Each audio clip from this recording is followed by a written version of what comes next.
Hi guys, Drew here, back with another video, doing another Growls review as usual, and in this game, guys, the Growls unfortunately lose. They lose 5-3 to the Trois Rivières Lyon.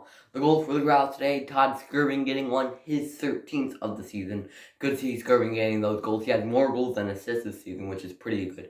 As last year, he had one goal ahead of his assists, as he had 21 goals, I believe, and 20 assists last year in the 2021-22 season.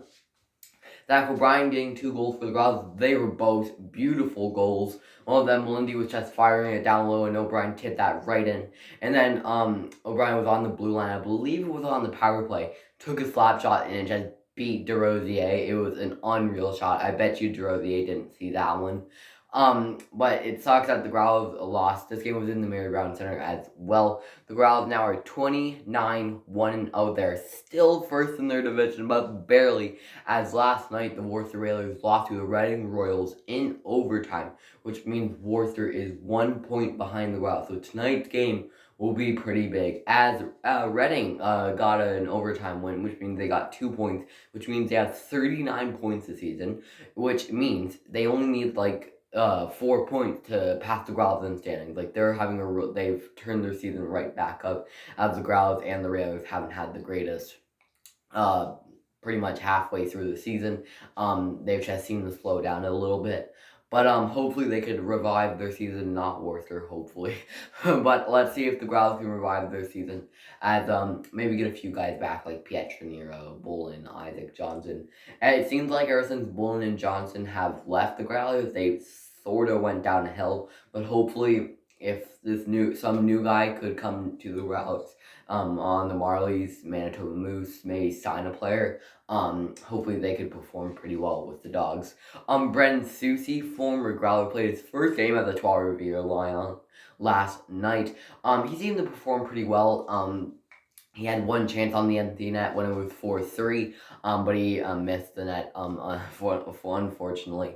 It would have been nice to see if Susie could get a goal in his first game as a line against his former team. We've also seen Susie play against the Growlers last year, as he was a Maine Mariner when they played the Growlers. We also saw Taylor Egan play against the Growlers at home. They were both on the same team at the same game, I believe. So the goals for Trois Rivières, I might as well mention them. Cedric Monami getting 2 for Trois Rivières.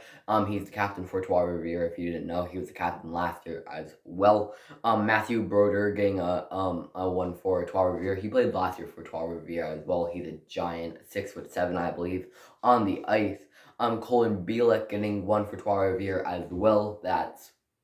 He seemed to be having a really good season with Trois Rivières. He didn't play last year for Trois Rivières. It's his rookie season with them. And then the empty net goal went to Matthew Barron, as it was a bad giveaway for Joyo, as he was able to find the back of the net. Luke Kaplan was in net for the Growls. He seemed to have a pretty good game, although he did let in 4 goals. I won't count the 5th one because it was an empty netter. He seemed to have a pretty solid game. Won't be surprised if Dryden McKay gets some ice time tonight. And the backup for Trois Rivières is Joseph Verbetic. He's a goalie prospect from Montreal. Obviously, I'm a Montreal Canadiens fan. Hopefully, I could see Verbetic perform pretty well. But Chess, if he gets some ice time tonight, we'll have to wait and see how he plays. Maybe if he has a great game, I'll be a little happy to see if Verbetic can get a good game and hopefully make his way to the NHL. But we'll have to wait and see what happens.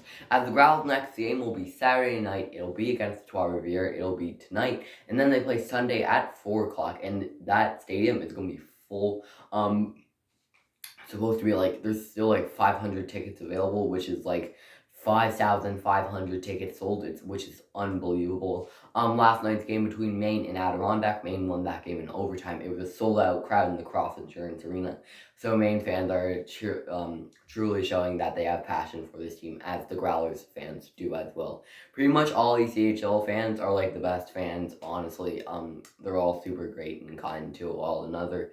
And, yes, that's going to be it for this, guys. I hope you enjoyed. If you do, you can like this video, you can subscribe. If you really liked it, you can follow me on TikTok, that is Drew Hockey Guy, no space. That same thing for the Instagram account. You can follow me on Twitter, that is @FelsonDrew. You can follow the Facebook account, that is Drew Hockey Guy. There is spaces down this spaces to this one.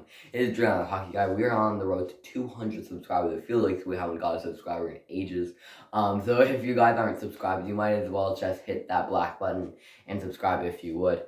And yeah, that's going to be it for this, guys, and I'll talk to you all again tomorrow. See you guys again soon.